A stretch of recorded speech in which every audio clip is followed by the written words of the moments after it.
tune in today. We're going to get started with a little bit of drawing today. That's probably why you're watching.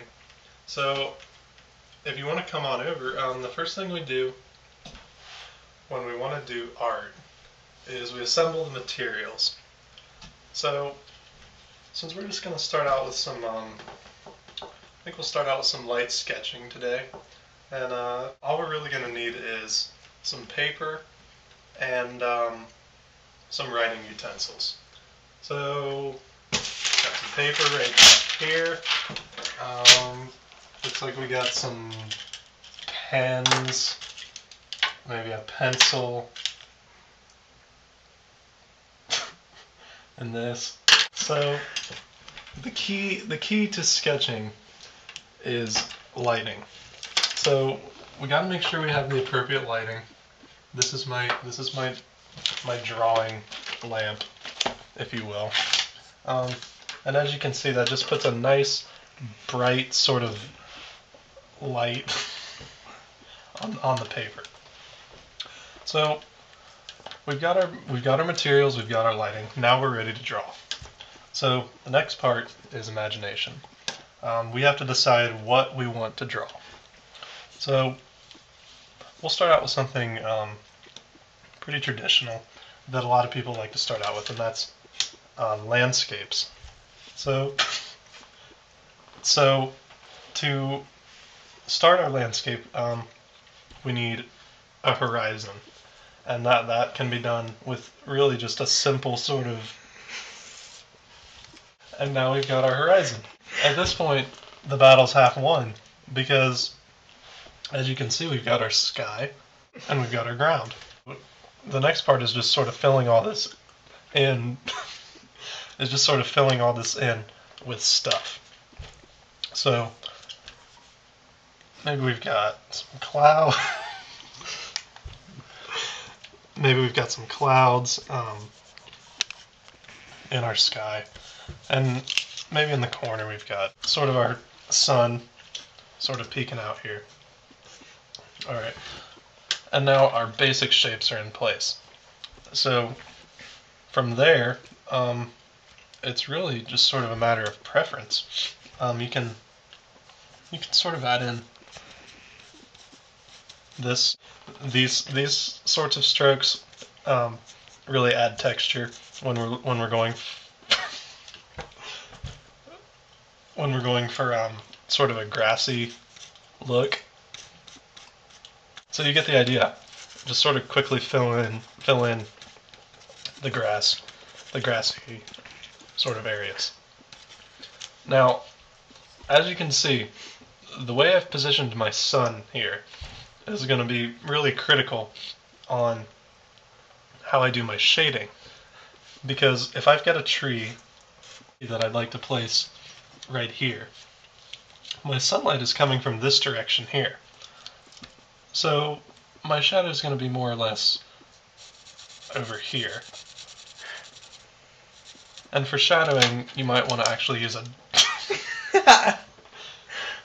darker color, like maybe my pen.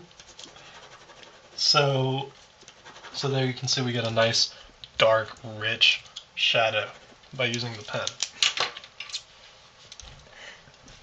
Now after that, this is still looking a little bit bare. So we're going to add a barn, because a lot of times you have these sort of barn, farm-like structures on these landscape pictures. So we've got our barn.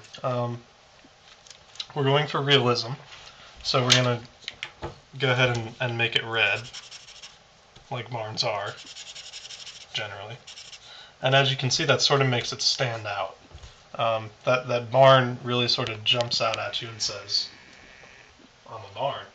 It's sort of like these pictures that we've got up here, actually. You can see the principle at work. So we've got our basic elements in place.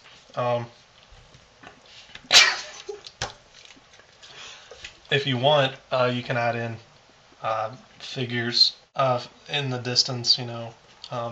Don't have to add a lot of detail, because these guys are sort of background images.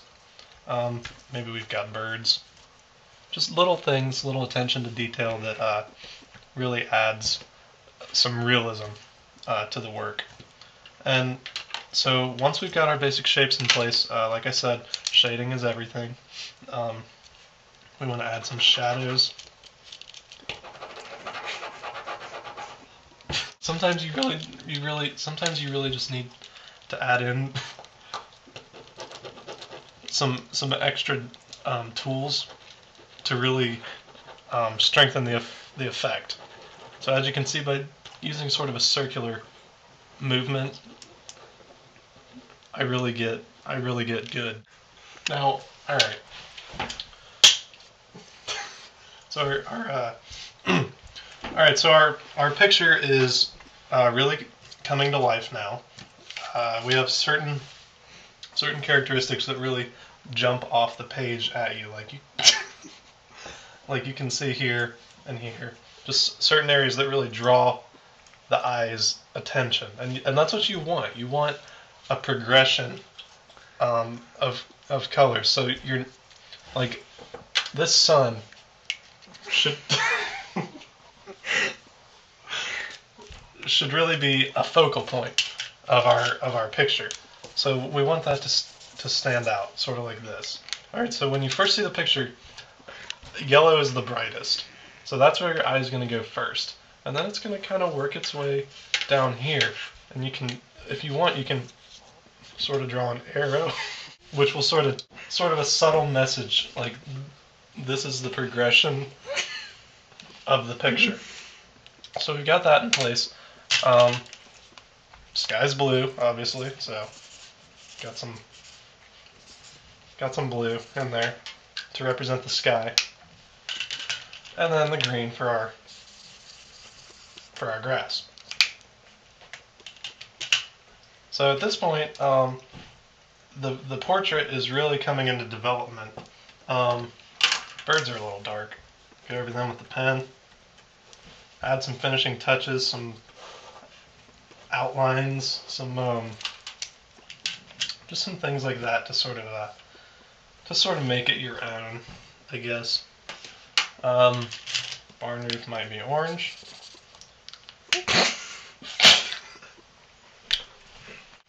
I don't really have a brown, so I'm gonna have to work with orange for my tree trunking, and sometimes that's what you really have to do is make compromises. And that's something that's important in all areas of life. And so now I've just sort of got to sign this and make it my own. And the way I like to go about it is sort of unique. I like to just sort of make it stand out. I don't want my signature to be hidden. I don't want it to be the sort of painting where you have to look all over the place for where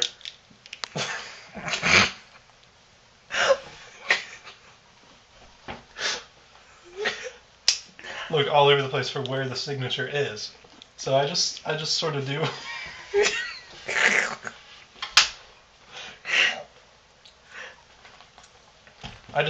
one of these. I try to keep it simple.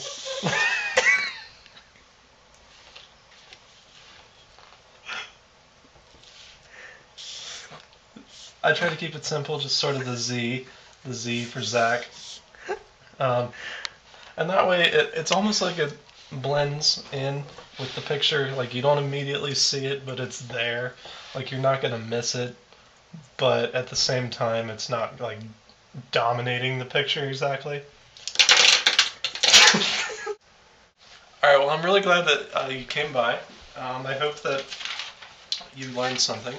Obviously you're not going to get these kinds of results right off the bat. Art is something that really takes practice, and practice doesn't make perfect, but perfect practice. But perfect practice makes good.